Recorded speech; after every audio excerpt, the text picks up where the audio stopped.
So hey guys, welcome back to another video of Perfect World and I hope कि तुम लोग बहुत ही ज्यादा अच्छे और मजे में होगे। वीडियो में आगे बढ़ने से पहले कहना चाहूंगी कि अगर इससे पहले का एपिसोड अभी तक चेकआउट नहीं किया है तो पहले जाओ और जाके उसे देख लो, वरना यहाँ तुम्हें कुछ समझ नहीं आने वाला। और अगर तुमने देख लिया है तो बिना किसी देर के आज के इस वीडियो को शुरू करते हैं। सो होमीज, जैसा कि हमने लास्ट एपिसोड में देखा था जो कि काफी ज्यादा कमाल का था, जिसमें कि शीहाओ का पतला लेने के लिए ग्रैंड एल्डर शीहाओ को लेकर सीधा वैंग मेंशन और उनके एंसेस्ट्रल हॉल में पहुंच जाता है। और यहाँ पे सबकी बचाने के बाद वो फाइनली इस नतीजे पर पहुंचते हैं और चारों जगह पर ये खबर फैला दी जाती है कि जो वैंग फैमिली है उसका कोई भी मेंबर हुआंग से पंगा नहीं लेगा और ना ही कोई भी उसे डिसरिस्पेक्ट करने की कोशिश करेगा। और जो पास्ट में इनके बीच में जो भी एनकाउंटर हुआ था उसमें वैंग फैमिली गिल्टी पाई गई है। हम देखते हैं कि तीनों अकेडमी में ये खबर फैल जाती है और मिस वैंगशी को जब ये पता चलता है ना, तो आपस के जो लोग थे वो उसी के बारे में बातें कर रहे थे। उसे काफी ज्यादा गुस्सा आ रहा था लेकिन वो कुछ भी नहीं कर सकती थी। वहीं दूसरी तरफ अब शीहाओ भी एकेडमी वापस आने के लिए तैयार हो जाता है। और अब आगे सो होमीज, हमारे इस एपिसोड के स्टार्टिंग में हम देखते हैं कि यहाँ पर जो ग्रैंड एल्डर है और अपना जो शीहाओ है ये लोग एकेडमी में पहुंच चुके थे कि तभी यहाँ पर हम वांग फैमिली के एक एल्डर को आता हुआ देखते हैं, जिसे कि उस नोटिस के बारे में पता चल चुका था जो कि यहाँ पर वांग फैमिली ने रिलीज किया था। और यहाँ पे वो आते साथ ही कहने लगता है कि पर मैं इस बात के लिए ऑब्जेक्शन करता हूँ। अब यहाँ उसकी बात सुनकर ग्रैंड एल्डर कहने लगता है कि तुम्हारी फैमिली का जो एंसेस्टर है जब उससे कोई मसला नहीं था, आखिर तुम क्यों उसके खिलाफ जा रहे हो। जिसमें वो कहने लगता है कि मैं अभी अभी अपनी ट्रैवल से वापस आया हूँ और मुझे सुनने को क्या मिलता है कि एक पुलिस मैंग ध्यानजन मेरी पूरी की पूरी फैमिली को फोर्स कर रहा है। हमारे फैमिली एल्डर से ही कोई गलती हो गई होगी, वरना वो कभी भी तुम्हें ऐसे सही सलामत वहाँ से निकलने कैसे दे सकते हैं। यहाँ पे उसकी बात सुनकर ग्रैंड एल्डर कहने लगते हैं कि अच्छा तो तुम फैमिली हेड की पोजीशन की तलाश में हो, इसी वजह से इतना ज्यादा उछल रहे हो। हाँ, मुझे एक बात बताओ, इस बार जब हुआंग पे अटैक किया गया था कहीं ये तुम्हारी तरफ से किया तो नहीं गया था। जिस पे वो हंसता है और कहने लगता है कि ये इतना कमजोर और मेरे अटेंशन के लायक भी नहीं। आखिर तुम सोच भी कैसे सकते हो कि मैं इसके लिए कुछ प्लान कर सकता हूँ। मैं तो बस ये कह रहा हूँ कि हमें हमारे फ्यूचर थ्रेट को ऐसे जाने नहीं देना चाहिए। अब यहाँ पे जो ग्रैंड एल्डर है वो साफ इसके मुंह पे कहते हैं कि अच्छा तो वो तुम ही हो जिसने की सब कुछ प्लान किया था। जिस पे इसे भी चढ़ जाती है और वो कहने लगता है कि हाँ तो अगर मैंने किया तो क्या हुआ, वांग फैमिली के पास पूरी ताकत है कि वो कुछ भी डिसाइड करे, जो मर्जी चाहे वो करे। तुम होते कौन हो रोकने वाले। ऐसे भी तुम एक आउटसाइडर हो और ये तुम्हारी एकेडमी से जुड़ी हुई जगह है लेकिन तुम्हारी एकेडमी नहीं है। यहाँ पे ग्रैंड एल्डर की सटक जाती है और वो कहने लगता है कि वांग दा अपनी हद को मत लांगो, तुम्हें याद रखना चाहिए कि तुम्हारा भी एक ग्रैंड सन है। यहाँ पे हम देखते हैं इसका ग्रैंड सन जो होता है वो कहने लगता है कि मैंग ध्यानजन भूलो मत कि तुम किसके सामने खड़े हो। लेकिन यहाँ पे तो वही ग्रैंड एल्डर की सटक चुकी थी। वो कहने लगता है कि मैं और चुप हो जाऊं, मुझे तो कल्प्रिट का पता चल गया जिसने कि ये सब कुछ शुरू किया था और अब मैं बिना जवाब लिए यहाँ से हिलने नहीं वाला। हुए वो यहाँ पे एक पावरफुल पाम अटैक आगे की तरफ बढ़ा देते हैं। यहाँ पर हम देखते हैं कि एक बंदा उस एल्डर को बचाने के लिए आगे आता है, लेकिन ग्रैंड एल्डर का ये जो अटैक था ना ये दूसरे बंदे को ऐसे हिट होता है कि भाई लिटरली उसकी मुंडी अलग हो जाती है। और यहाँ पे ये बंदा अपने आप को अपने हाथों से जैसे तैसे डिफेंड करता है और यहाँ सभी लोग ये देख के दंग रह जाते हैं। ग्रैंड एल्डर कहते हैं कि ये सोचना भी मत कि मैं आज यहाँ पे नरमी बरतूंगा, मुझे जो करना था मैंने तो वो कर दिया, लेकिन हाँ एक न्यू जनरेशन का लड़का मेरे सामने आकर मुझे आंख दिखाएगा, मेरे ही सामने मेरे डिसाइपल को थ्रेटन करने की कोशिश करेगा और मैं छोड़ दूंगा, अगली बारी तुम्हारी है। ये कहते साथ ही वो यहाँ से चला जाता है और हम देखते हैं कि वो जो वांग फैमिली का मेंबर था वो कहने लगता है कि वांग ध्यानजन याद रखना हमारा मामला भी सेटल नहीं हुआ है। इसी दौरान सीन शिफ्ट होता है और हम यहाँ पे मिस वैंगशी को देखते हैं जहाँ पर उसे काफी ज्यादा फिक्र हो रही थी कि तभी यहाँ पे जिनजन का भाई आता है और कहने लगता है कि मिस वैंगशी आपको इतना ज्यादा फिक्र करने की जरूरत नहीं है, कौन सा वो हुआंग वैंग फैमिली का कुछ भी बिगाड़ सकता है, लेकिन हाँ एक बार ब्रदर जिनजन सर्कुलेशन से बाहर आ जाए जिसके बाद वो आपका बदला तो जरूर लेंगे, आप चिंता मत करो। तभी यहाँ पर वॉर प्रिंसेस आ जाती है और आते साथ ही कहने लगती है कि लगता है कि तुम लोगों की अकल अभी भी ठिकाने नहीं लगी, तो चलो ठीक है एक बेट लगाते हैं, मैं जाके हुआंग को लेके आती हूँ और तुम लोग जिनजन को इन्फॉर्म करो। यहाँ पे हम देखते हैं कि तभी हुआंग और बाकी सब आ जाते हैं और उसे देखते साथ ही वो जो फैट का था वो उसके पास जाके कहने लगता है कि दोस्त तूने तो कमाल कर दिया यार, चारों तरफ तेरे चर्चे हैं और अब तो ग्रैंड एल्डर ने खुद बता दिया कि तुम उनके पर्सनल डिसाइपल हो और उनके साथ चल के तो तुम्हें काफी ज्यादा मजा आया होगा ना। इसी दौरान यहाँ पे एंड किंग कहने लगता है कि अपने मोटे हाथ ना दूर रखो, आखिर तुम किसे यहाँ पे मार रहे हो। जिस पे वो कहने लगता है कि आखिर कौन है। कि तभी एंड किंग कहने लगता है कि पिछले बार के मुक्के तुम्हें याद नहीं, तुम्हें तो 2-4 घुसे और पड़ने चाहिए। अब यहाँ पे हम देखते हैं कि फैट गाय और एंड किंग दोनों फाइट करना शुरू कर देते हैं। कि तभी शीहाओ को ग्रैंड एल्डर की कही बात याद आती है और वो बताने लगते हैं कि एक बात याद रखना, ये जो वांग चैंगशेंग है इस पे हम कभी भी ज्यादा भरोसा नहीं कर सकते और इस बार अगर उसने कॉम्प्रोमाइज कर लिया है इसलिए नहीं कि क्योंकि वो मुझसे डरता है, बल्कि उसने आने वाले खतरे को अच्छे से भांप लिया और बस उसे बहाना चाहिए था सर्कुलेशन में जाने का और उसने मुझे काफी अच्छे से यूज किया इस बहाने के लिए। चाहिए। इसी दौरान हम देखते हैं कि सेलेस्टियल एकेडमी के स्पेस में एक बहुत बड़ी चीज एंटर करने की कोशिश करती है, जिसे देखकर सभी का ध्यान उसकी तरफ जाता है कि तभी एल्डर कहने लगते हैं कि आखिर किसकी इतनी हिम्मत जो कि हमारी सेलेस्टियल एकेडमी के अंदर ऐसे घुसपैठ करने की कोशिश करे। यहाँ पे हमें बताया जाता है कि ये लोग the great red sky Wars के लोग हैं और यहाँ एक बंदा इंजर्ड हो जाता है जो कि बताने लगता है कि हम पर एक हमला हुआ और फॉर्चून रियलम के जो पावर हाउसेस हैं उन लोगों ने घुसपैठ करना शुरू कर दिया है। यहाँ पे जैसे ही वो ये सुनता है ना तो एंड किंग कहने लगता है कि कहीं ये वही इमोर्टल पॉट तो नहीं, कि तभी यहाँ पे जब एल्डर उसके करीब जाता है तो ये बंदा अपनी कांपती हुई आवाज में कहने लगता है कि जरा मेरी बात तो गौर से सुनो, वो जो फॉर्चून रियलम के पावर हाउसेस है ये हमारे रियलम के जो बंदे हैं इनके ब्लड को एज अ सैक्रिफाइस के तौर पे यूज कर रहे हैं। अगर हमने कुछ भी जल्दी नहीं किया तो सब कुछ तबाह हो जाएगा। यहाँ पे हम देखते हैं कि सेकंड एल्डर कहने लगता है कि जो ग्रेट रेड स्काई फोर्ट्रेस है ये हमारे लिए एक ऐसा किला है कि जिसे भेदना मुश्किल है। आखिर कैसे वो लोग इतनी आसानी से उसमें इन्वेट कर सकते हैं, और अगर इस फोर्ट्रेस के साथ ये हो सकता है तो बाकी जितने सेम लेवल के फोर्ट्रेस है उनका भी शायद यही हाल होगा। अगर हमने जल्दी कुछ नहीं किया और अगर उस पे अटैक हो गया तो फिर हमारा खेल खत्म। यहाँ पे सभी लोग पैनिक करने लगते हैं कि तभी ग्रैंड एल्डर कहने लगता है कि आखिर इतना पैनिक करने की क्या बात है। इसी के साथ ग्रैंड एल्डर कहने लगते हैं कि अगर फॉर्चून रियलम ने वाकई में अटैक किया है ना तो हम लोग अभी पूरी तरीके से अनप्रिपेयर्ड हैं। जल्द से जल्द बाकी के क्लैंस और फैमिलीज और एकेडमी से कांटेक्ट करो, सभी को एक जगह पे समन करो, सबको कहो कि जल्द से जल्द बॉर्डर लैंड्स की तरफ रवाना हो। ये कहते साथ ही वो अपने पास से एक इमोर्टल गोल्डन हॉर्न को बाहर निकालते हैं जो कि इमोर्टल एंशिएंट एरा के 10 सबसे पावरफुल गोल्डन ड्रैगन हॉर्न में से एक है। यहाँ पे जैसे ही ग्रैंड एल्डर इस हॉर्न को बचाते हैं तो चारों तरफ आवाज गूंज उठती है कि तभी यहाँ पर हम एक इमोर्टल इल्यूजन को देखते हैं जो कि एंशिएंट एरा से बिलोंग करता है। ठीक है, यहाँ पे हमें दिखाया जाता है कि जो 9 हेवन एंड 10 अर्थ है इसकी ट्रू पावर्स क्या है। यहाँ पे हम देखते हैं कि सभी क्लाइंट्स इमीडिएटली यहाँ पे समन हो जाते हैं। सभी लोग एक सुर में अटेंडेंस लगाते हैं और अपने अपने क्लैन का नाम लेते हुए कहने लगते हैं कि हम सभी लोग यहाँ पे हाजिर हैं। यहाँ पे शू फैमिली से लेकर लू फैमिली, मू फैमिली, सब के सब एक साथ अटेंडेंस लगाते हैं और यहाँ पे वो लोग कहने लगते हैं कि हम अपनी जी जान लगाकर भी अपने बॉर्डर्स को प्रोटेक्ट करेंगे, अगर इसमें हमारी जान भी चली जाए ना तो भी कोई गम नहीं। यहाँ पे ग्रैंड एल्डर एकता को देखकर काफी ज्यादा गदगद हो जाते हैं। वो कहने लगते हैं कि फॉरेन रियलम चाहे जितना ज्यादा स्ट्रॉन्ग क्यों ना हो लेकिन वो हमारी एकता को नहीं तोड़ सकता। पिछली बार ये लोग यहाँ से हमारा बहुत सा नुकसान करके चले गए थे लेकिन इस बार हम इन्हें यहाँ से खदेड़ के रख देंगे। इसी के साथ हम देखते हैं कि एक के बाद एक जितने भी वॉरशिप्स होती है वो यहाँ पर आने लगती है और वहीं दूसरी तरफ हम देखते हैं कि जो सेलेस्टियल एकेडमी है वहाँ पर सभी लोग तैनात हो जाते हैं और ग्रैंड एल्डर बताते हैं। ग्रैंड एल्डर कहने लगते हैं कि जितने भी हमारे यंग टैलेंट है और जितने भी जीनियसेस है वो सभी लोग मुझे फॉलो करते हुए सबसे पहले इनका सामना करेंगे। ऑलरेडी हमारी एक टोली जा चुकी है जो कि बॉर्डर लाइन पे तैनात है लेकिन अब सब कुछ हम पे है।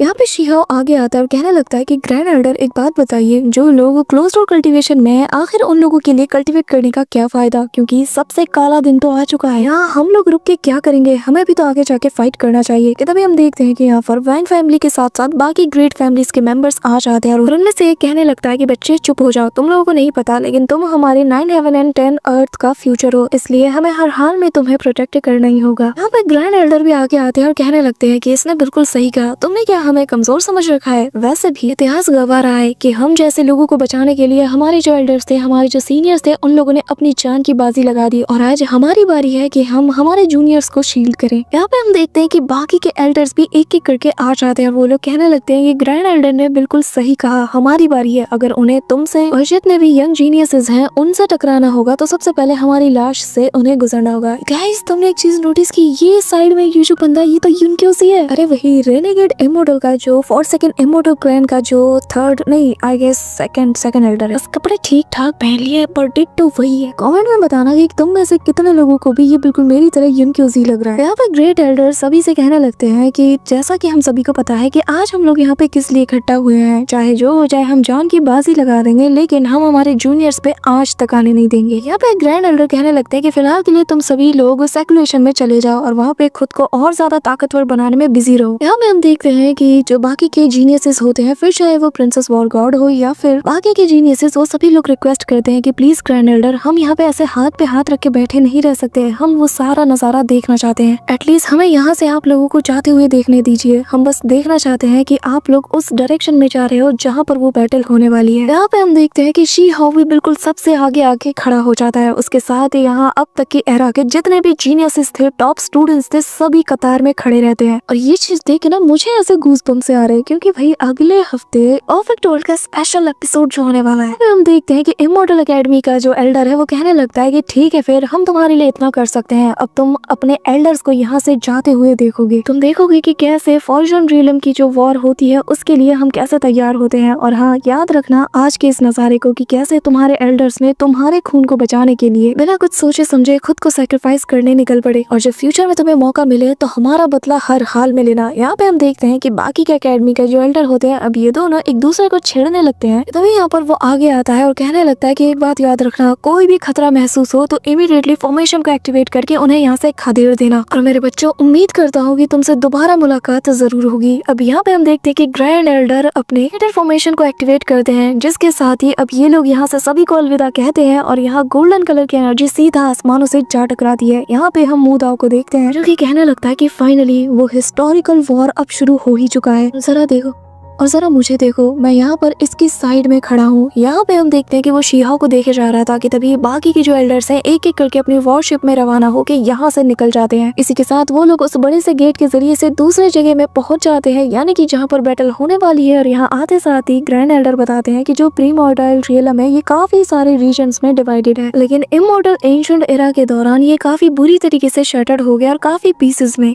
ग्रेट रेड स्काई वॉर को एक वक्त था जब हम कहा करते थे कि ये पार्टिंग सॉरो का हेवन है। हम इस बॉर्डरलैंड का हाल देखते हैं जो कि पूरी तरीके से शटर्ड हो चुका था। और यहाँ पे जो इमॉर्टल एकेडमी का एल्डर है वो भी कहने लगता है कि हाँ, जैसे कि एक बार खून से सींचा गया था आज वो पूरी तरीके से धराशायी हो चुका है। न जाने यहाँ पर कितना ब्रूटल वॉर हुआ होगा और ये हमारे रियलम के लिए सबसे ज्यादा शर्मनाक है। अब यहाँ पे ये बात चली रही थी कि तभी यहाँ पर एक बड़ा सा ब्लैक कलर का क्लाउड बनता है जिससे एक इमॉर्टल हैंड बाहर आता है और कहने लगता है कि फाइनली तुम लो लेवल सर्वेंट्स ने आखिरकार अपना चेहरा दिखाई दिया। यहाँ पे जैसे इस हैंड को देखते हैं ना तो यहाँ पे सभी लोग उस पे दे दनादन अटैक करना शुरू कर देते हैं, लेकिन इस हैंड पे कोई असर ही नहीं पड़ता। वो यहाँ पे कहने लगता है कि तुम लोग अपनी पहली वाली जनरेशन के ट्रैश हो, तुम लोगों के एंसेस्टर हमें नहीं रोक पाए तो तुम तो उन्हीं के लोग हो, तो तुम हमारा क्या बिगाड़ सकते हो। यहाँ तक कि तुम्हारे सो कॉल्ड ट्रू इमॉर्टल्स भी हमारे पास घुटनों के बल रेंगता हुआ आया था, वो रहम की भीख मांग रहा था, लेकिन हमने तो उन्हें बहुत बुरी तरीके से मार दिया। यहाँ पे हम देखते हैं कि वो अपने पावरफुल इम्पैक्ट को रिलीज करता है जिसके चलते सभी लोग अपनी शील्ड को एक्टिवेट कर देते हैं। यहाँ पे शी हाउ समेत बाकी के जितने भी लोग थे वो सभी ये नजारा देख पा रहे थे, उन्हें भी ये इम्पैक्ट फील हो पा रहा था, लेकिन बेचारे क्या ही करते। जिसके बाद वो कहने लगता है कि वैसे तुम्हारी हिम्मत की दाद देनी पड़ेगी, तुम लोग फिर भी यहाँ पे मुंह उठा के हमें रोकने के लिए आ गए। यहाँ पे ग्रैंड एल्डर कहने लगता है कि अपनी बकवास बंद करो, यहाँ मौजूद सभी को पता चल चुका है कि तुम इससे पहले भी एक बार यहाँ आ चुके हो, लेकिन तब हमारे सीनियर ने तुम्हें रिट्रीट करने पे मजबूर कर दिया था, इसी वजह से तुम वापस लौट के आए हो। अब यहाँ पे हम देखते हैं कि बाकी के एल्डर भी इस पे एग्री करते हैं कि तभी पीछे से एक बंदा आता है और तब हमारे सीनियर्स की जो एकता की पावर थी ना उसी ने इन लोगों को मजबूर कर दिया होगा कि ये लोग उल्टे पैर वापस जाएं। और अगर ये इमॉर्टल वाकई में हम सभी को एक बार में निपटा सकता था ना तो ये बात हमें कभी भी अपना वक्त जाया नहीं कर सकता। और इससे ये भी पता चलता है कि इस वक्त ये लोग वर्ल्ड बैरियर को पूरी तरीके से क्रॉस नहीं कर सकते, वरना अब तक तो इनकी पूरी फौज आ चुकी होती है। हम देखते हैं कि ये बंदा और कोई नहीं बल्कि वॉर प्रिंसेस का फादर है। यहाँ पे फॉर्जन रियलम का वो जो पावर हाउस है वो कहने लगता है कि तुम्हारी हिम्मत की दाद देनी पड़ेगी और तुम्हारे पास दिमाग भी है। हाँ, ये बात सच है कि इस वक्त फॉर्जन रियलम के ज्यादातर लोग यहाँ पे नहीं आ सकते क्योंकि वर्ल्ड बैरियर अभी पूरी तरीके से कोलैप्स नहीं हुआ, ताकि मेरे जैसा एक इमॉर्टल भी सिर्फ अपने हाथ का कुछ ही हिस्सा इस पोर्टल के जरिए से बाहर निकाल सकता है। लेकिन जरा देखो फिर भी मैंने कितनी तबाही मचा दी। अब यहाँ पे ग्रैंड एल्डर उसकी तरफ अपना एक अटैक करते हुए कहते हैं कि तुम बस इस वर्ल्ड के जो लॉज हैं उनको कभी भी क्रॉस नहीं कर सकते, जितनी देर तुम यहाँ पे रुकोगे उतना बुरा इफेक्ट तुम्हें पड़ेगा और ये बात तुम भी जानते हो। ग्रैंड एल्डर हवा में जंप करते हैं और यहाँ पे इस बंदे को तो काफी ज्यादा गुस्सा आ रहा था, लेकिन ग्रैंड एल्डर कहने लगते हैं कि यहाँ मौजूद सभी लोग जरा गौर से देखो कि ये इमॉर्टल पावर हाउस जो कि लास्ट एंशिएंट बैटल से बिलोंग करता है, आज इसका हम क्या हशर करते हैं। अब यहाँ पे हम देखते हैं कि वो जो हैंड था वो उन्हें पूरी तरीके से अपनी मुट्ठी में बंद कर लेता है। शी हाउ तो ग्रैंड एल्डर को चिल्लाते हुए आवाज देता है, लेकिन ग्रैंड एल्डर यहाँ पे उसी गोल्डन हॉर्न का यूज करते हैं, जिसपे वो बंदा कहता है कि ट्रू ड्रैगन्स तो कब के मारे जा चुके हैं, तो आखिर तुम इस गोल्डन ड्रैगन हॉर्न से क्या ही कर लोगे। पर तभी गोल्डन कलर की एनर्जी निकलती है और अगले ही पल एक बहुत बड़ा सा विशाल का गोल्डन हॉर्न ड्रैगन बाहर बाहर आता है और वो अपने मुंह से इतनी पावरफुल बीम अटैक करता है कि अगले ही पल यहाँ पे उस बंदे का हाथ बुरी तरीके से इंजर्ड हो जाता है और वो यहाँ पे इसे कोसते हुए कहता है कि कीड़े कहीं के, तेरी इतनी हिम्मत। लेकिन ग्रैंड एल्डर को इससे कोई फर्क नहीं पड़ता। वो सबसे पहले अपने 10 रियलम डायग्राम को एक्टिवेट करते हैं, साथ ही वो यहाँ पर एंसेस्ट्रल ड्रैगन हॉर्न की ताकत को उसके साथ कंबाइन करते हुए उस ड्रैगन को कमांड देते हैं और यहाँ पे वो ड्रैगन वो दहाड़ मारता है कि यहाँ पे उसके अटैक से ही ये जो हैंड था ये डिस्ट्रॉय होने लगता है। इसी दौरान ग्रैंड एल्डर कहते हैं कि तुम मुझे यहाँ पे मारने के लिए आए थे, हाँ, लेकिन कितने अफसोस की बात है कि तुम मेरा कुछ नहीं बिगाड़ सकते। और ये बात तुमने अपने उसी आर्टिफैक्ट के जरिए से भी प्रूव कर दिया है। ये भी साबित कर दिया कि एक हाफ स्टेप लॉन्गेविटी कल्टीवेटर भी तुम्हें हर्ट कर सकता है। यहाँ पे फॉरेन रियलम का ये जो पावर हाउस है ये यहाँ पे एक वॉर्टेक्स को क्रिएट करते हुए कहता है कि तुम जैसे चीटी जो कि अपने एंसेस्टर के दिए गए वेपन पे रिलाई करते हो वो यहाँ पर इतना उछल रहे हैं। ग्रैंड एल्डर कहने लगते हैं कि अभी तक रियलम से पूरी तरीके से ओपन नहीं हुए हैं, तो आखिर तुम इतना ज्यादा एरोगेंट कैसे बन सकते हो? बस मुझे 10 साल का वक्त हो, आज से 10 साल के बाद मैं इतना स्ट्रॉन्ग बन जाऊंगा कि मैं बस अपने हाथ के इशारे से ही तुम्हें मसल के रख दूंगा। उसकी बात सुनकर यहाँ पे वो बंदा कहने लगता है कि तुम्हारी हिम्मत की मैं दाद देता हूँ, लेकिन लॉन्गेविटी और ट्रू इमॉर्टल दोनों में काफी ज्यादा फर्क है। एंशिएंट एरा में भी बहुत ही कम ऐसे लोग हैं जो कि इमॉर्टैलिटी तक पहुंच पाए हैं। अभी यहाँ पे ये कहते साथ ही वो सारे 9 क्लैंस को सरेंडर करने का ऑर्डर देता है और यहाँ पे उसका एक घोंसली स्कल सा बनने लगता है कि तभी ग्रैंड एल्डर सभी से कहते हैं कि कोई भी यहाँ नहीं डरेगा। भले ही हम लोग इतने ताकतवर नहीं है, लॉन्गेविटी हमारे लिए काफी ज्यादा मुश्किल रास्ता है, लेकिन एक बात याद रखना, बाकी सारे जनरेशन से तुम लोग काफी ज्यादा डिफरेंट हो। इन लोगों ने 2 वर्ल्ड्स को आपस में कनेक्ट तो कर लिया और एक दिन वो रास्ता भी खुल जाएगा जिस पे चलकर तुम लोग इमॉर्टल रियलम में पहुंच जाओगे और तुम्हें वहाँ पे जाकर अपने एल्डर्स को अवेंज जरूर करना है। जो लोग भी इमॉर्टैलिटी के पथ पर चल रहे हैं उनकी नियति ऑलरेडी तय है। अब यहाँ पे हम देखते हैं कि ग्रैंड एल्डर अपनी पावर से उस घोंसले स्कल पे अटैक करते हैं, जिसके चलते यहाँ पे ये जो घोंसले स्कल था ये शैटर्ड होने लगता है। लेकिन वो वॉइस जोर जोर से हंसते हुए कहने लगती है कि तुम्हारी हिम्मत की मैं दाद देता हूँ, लेकिन अगर तुम फिर भी कन्विंस नहीं हो और अगर फाइट करना ही चाहते हो तो क्यों ना तुम हमारे सामने आओ और आकर हमारा सामना करो। यहाँ पे जो फर्स्ट एल्डर है वो कहने लगते हैं कि अगर इतने सारे हेवंस के रूल्स और प्रेशर्स के चलते हुए ये लोग यहाँ पे घुसपैठ कर सकते हैं तो जाहिर है इनके पास कोई तगड़ा वाला प्लान जरूर होगा। ग्रैंड एल्डर को भी यहाँ पे कुछ ना कुछ गड़बड़ लगता है, तो वो कहने लगते हैं कि जल्द से जल्द किसी को भेजो और जाकर हेवंस के रूल्स और एंशिएंट रिकॉर्ड्स को चेक करो। तभी ये लोग तो यहाँ से चले जाते हैं, लेकिन इसी दौरान यहाँ पे दीतो नाम का एक फॉरेन कल्टीवेटर अपीयर होता है और वो बताने लगता है कि मैं दीतो करोड़ों साल से कल्टीवेट करता हुआ आ रहा हूँ, आखिर वो कौन है जो कि आज मेरा यहाँ सामना करेगा। कि तभी यहाँ पे स्कैर्ड एकेडमी का शियांग फेंग आता है और कहने लगता है कि मैं तुमसे फाइट करूंगा। यहाँ पे स्कैर्ड एकेडमी का एल्डर बताने लगता है कि ये हमारी एकेडमी के जो ग्रेट एल्डर हैं उनका चीफ डिसाइपल है। यार ये मुझे बाबा रामदेव क्यों लगता है, मतलब हुलिया बिल्कुल वैसे ही है। इसी के साथ वो बताते हैं कि ये पूरी तरीके से क्वालिफाइड है कि हमारे रियलम को वो यहाँ रिप्रेजेंट करे। यहाँ पे ये बंदा जैसे ही दूताओ पे अटैक करता है तो दूताओ एक सिंगल अटैक से ही उसको निपटाने लगता है और कहता है कि मैंने तो अभी तक अपने रियलम के डिवाइन आर्ट्स का यूज भी नहीं किया और ऑलरेडी तुम्हारा काम मैंने निपटा दिया। यहाँ पे हम देखते हैं कि इसकी हालत को देखते साथ ही स्कैर्ड एकेडमी का जो एल्डर है वो कहने लगता है कि आखिर तुम हो कौन। यहाँ पे दीतो अपने इंट्रोडक्शन देते हुए कहने लगता है कि मैं अपने रियलम में जो मेरे फेलो कल्टीवेटर्स हैं उनमें 19th रैंक में आता हूँ। ये कहते हुए वो चला जाता है कि तभी यहाँ पे दूसरा बंदा अपीयर होता है और जो कि Lord of the blood ring है और जिसने कि 5 लाख साल से भी ज्यादा तक के लिए कल्टीवेट किया है और वो आते साथ ही सबसे पहले यही बताता है और कहता है कि आखिर वो कौन है जो कि मुझसे फाइट करेगा। यहाँ पे एंड किंग कहने लगता है कि मैं एंड किंग जिसने कि 20 साल के लिए कल्टीवेट किया है, मैं तुमसे फाइट करूंगा और तुम्हारे रियलम के साथ जो मेरा अकाउंट है इसे मैं सेटल करूंगा। ये कहते हुए वो आगे जाता है, जो देखकर Lord of the blood ring कहने लगता है कि अगर तुम्हारे रियलम के पास कोई भी लड़ने लायक कल्टीवेटर नहीं बचा तो तुमने एक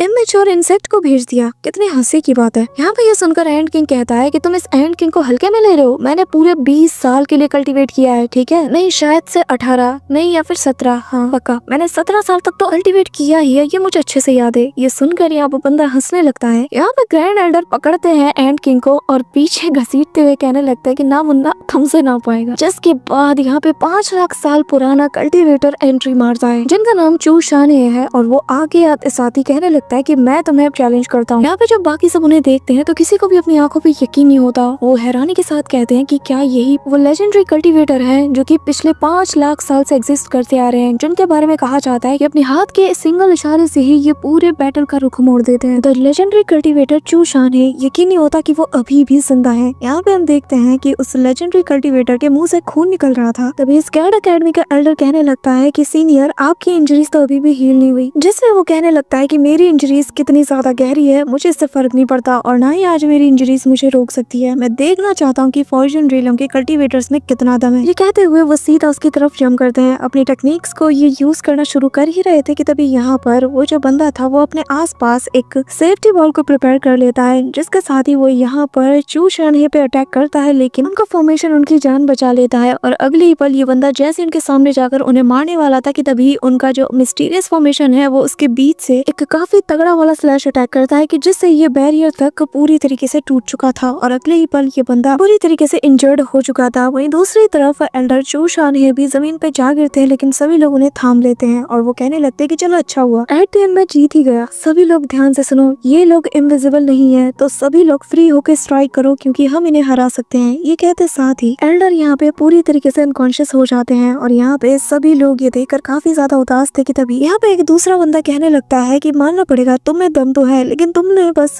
5 लाख साल पहले रैंक 11 के एक कल्टीवेटर को मारा है। जिसके बाद ये लोग कहते हैं कि ये 1-on-1 की फाइट बहुत ज्यादा लंबी चलेगी, इसलिए हम 3 ग्रुप्स में डिवाइड हो जाएंगे। अब यहाँ पे हम देखते हैं कि 2 बंदे और आगे आते हैं और इनका सामना करने के लिए रेड हेड डिवाइन लॉर्ड आगे जाते हैं। वॉर प्रिंसेस बताने लगती है कि जो रेड हेड डिवाइन लॉर्ड है इन्होंने स्कारलेट डिवाइन टेक्निक को बहुत सालों से कल्टीवेट किया है और इमॉर्टल एंशिएंट एरा में इस टेक्निक से बहुत से फॉर्च्यून रियलम को हमने काउंटर किया था और शायद हो सकता है कि इस बार वो जीत पाए। कि तभी हम देखते हैं कि यहाँ पे 6 हाथों वाला बंदा रेड हेड डिवाइन लॉर्ड के बॉडी के अंदर अपना हाथ घुसा देता है और कहने लगता है कि तुम्हारे पास जो ब्लड के अंदर सिल्वर की पावर है, ऐसा लगता है कि तुम हमारे क्लैन के डिसेंडेंट हो, लेकिन कितने अफसोस की बात है कि तुम गलत साइड में खड़े हो। यहाँ पे वो उनका काम तमाम कर देता है। ऐसे ही बाकी सारे लोग भी फाइट के लिए आगे बढ़ते हैं कि तभी यहाँ पर एक बंदा आता है जिसे देखकर प्रिंसेस बहुत सरप्राइज हो जाती है और ये बंदा आते साथ ही कहता है कि मैंने 25 साल से कल्टीवेट किया है। जो सुनते साथ ही एंड किंग उछलता है और कहने लगता है कि हाँ फिर तो तुम मेरा शिकार हो। लेकिन तभी यहाँ पर शी-हाओ वर्ल्ड ट्री का यूज करते हुए उसे यहाँ से खदेड़ने की कोशिश करता है और बाकी सारे जो जीनियसेस थे वो लोग भी मैदान में उतर जाते हैं। अब यहाँ पे ये बंदा कहने लगता है कि वर्ल्ड ट्री हाँ कितनी पावरफुल ताकत है, जिसके बाद वो यहाँ जितने भी जीनियसेस थे उनके अंदर मौजूद उन्हें मॉडल सीड्स को देखकर कहने लगता है कि यहाँ पर तो हम बहुत ही अच्छी खासी फार्मिंग करने वाले हैं। सभी लोग कान खोल के सुन लो, सबको एक एक मॉडल सीड मिलेगा और कोई भी एक दूसरे का शिकार नहीं झपटेगा। जिस पर सभी लोग एक्साइटेड हो जाते हैं और यहाँ ये लोग शी-हाओ के दोस्तों के ऊपर टूट पड़ते हैं। पर तभी शी-हाओ यहाँ पे अपनी पावर्स को एक्टिवेट करते हुए सभी से कहने लगता है कि तुम में से मैं किसी को भी जिंदा नहीं छोड़ूंगा। सो होमीज, परफेक्ट वर्ल्ड का ये एपिसोड तो यहीं पे एंड होता है, लेकिन अब शुरू होने वाला है असली खेल और नेक्स्ट एपिसोड स्पेशल एपिसोड होने वाला है। तो वीडियो को भी से लाइक करके चैनल को सब्सक्राइब जरूर कर लेना, तुम लोग करते नहीं हो, याद दिलाना पड़ता है। और हाँ, स्वॉर्ड ऑफ कमिंग का सीजन 2 आ चुका है और जैसे कि हमने हमारे चैनल पे अपलोड कर लिया है, तो एक बार जाके हमारे दूसरे चैनल पर उसे भी चेकआउट जरूर करना, जिसका की लिंक तुम्हें पिन कमेंट या डिस्क्रिप्शन में मिल जाएगा। बाकी यार हम लोग 3 लाख के कितने ज्यादा करीब है। कभी चाहती हूँ कि मेरा बर्थडे से पहले तुम लोग इस चैनल पे 3 लाख सब्सक्राइबर पूरे कर दो। आज है 27 और मेरा बर्थडे है नेक्स्ट मंथ यानी कि जनवरी 18 को। तो देखते हैं कि होमीज उससे पहले तुम लोग 3 लाख सब्सक्राइबर पूरे करते हो या नहीं। और अब से लेकर हर वीडियो में मैं तुम्हें याद जरूर दिलाती रहूंगी। So that's it for today guys. I hope कि तुम सबको आज की वीडियो काफी ज्यादा पसंद आई होगी। अगर हाँ तो वीडियो को लाइक करना, चैनल पे नए हो तो सब्सक्राइब करना। तो मिलते हैं नेक्स्ट वीडियो में, तब तक के लिए बाय।